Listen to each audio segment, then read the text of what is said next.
ప్రతి ఏడాదికో ఏదో కొంచెం ఇబ్బంది వస్తుంటది బయటపడిన తర్వాత. వారం రోజుల తర్వాత సింహం ముందు వస్తుంది.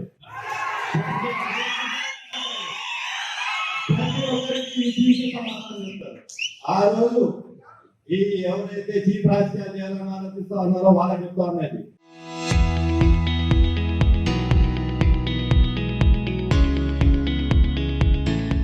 ఆ సింహం కుర్చీ మీద కూర్చున్న తర్వాత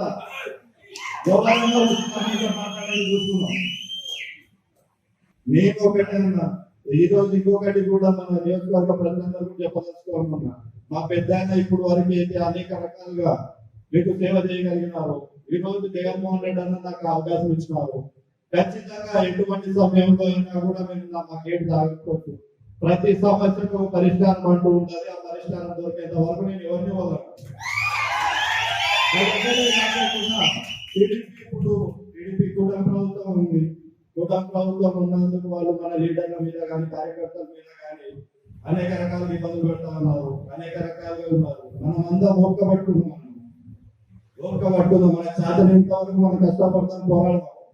అప్పటికి కాకపోతే 2029లో మన పార్టీ పవర్లోకి వచ్చిన తర్వాత ప్రతి ఒక్కరు సమాధానం చెప్పాలి.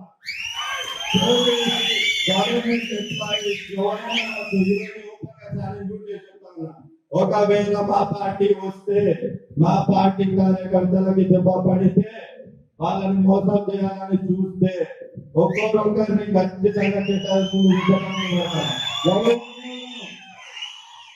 ఒక్కసారి ఇంకా కష్టాలు పెడతారు, ఇబ్బంది పెడతారు అనుకుంటే మీరు ఎంతగా చేయండి. మీ ఆలోచన ఏం చేయాలో నాకు తెలుసు. మా కార్యకర్తలను కాపాడుకోవడం నాకు తెలుసు. ప్రతి ఒక్క కార్యకర్తను కాపాడుకునే పని చేస్తాను నేను. అదొకటే కాకుండా వైఎస్ జగన్మోహన్ రెడ్డి అన్నని గెలిపించుకోవడానికి కష్టపడాల్సిన అవసరం ఎంతైనా ఉంది. ఎందుకంటే ఈ కూటమి ప్రభుత్వంలో ముగ్గురు కలిస్తే కానీ ఒకరు ఓడగొట్టలేరు. అది ఓడగొట్టేది కూడా ఎలాగంటే స్కాములు చేసి, ఈవీఎం స్కాములు చేసి. ఇది మన వైసీపీ పార్టీ చెప్తున్నది కాదు.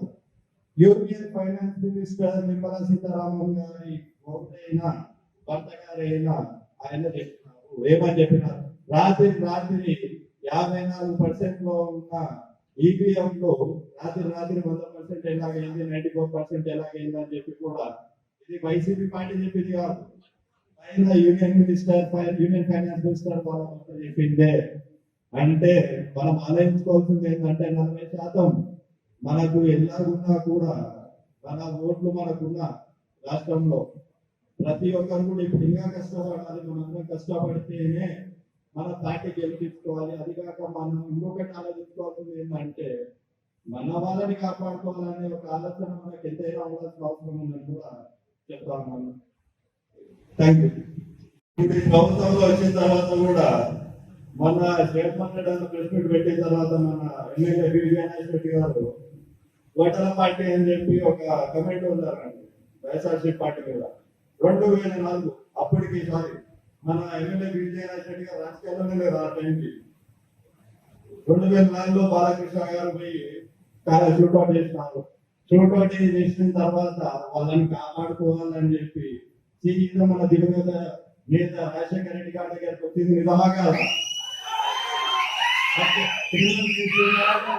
ఆ కేసుని కూడా డబ్బులు చేయించో ఏదో ఒకటి చేసి ఆ కేసు మూపించుకున్నారు. అంటే ఇప్పుడు ఎవరైతే అక్కడ సైకో అని ఒక మాట ఉన్నట్టు జగన్మోహన్ రెడ్డి అన్నది, ఆ సైకోకి సర్టిఫికేట్ కాదు ఫౌండేషన్ ఇచ్చేదే మన బాలకృష్ణ గారు.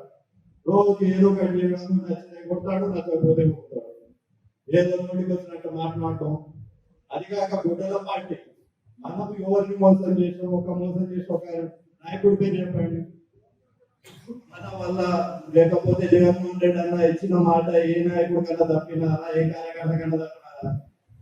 ఇంకా గొడ్డల గురించి మాట్లాడాలంటే తెలుగుదేశం పార్టీ ఫస్ట్ వాళ్ళ నాయకుడు ప్రెసిడెంట్ సీఎం చంద్రబాబు నాయుడు గారు పోయి చక్కగా సీనియర్ రెడ్డి అని కూడా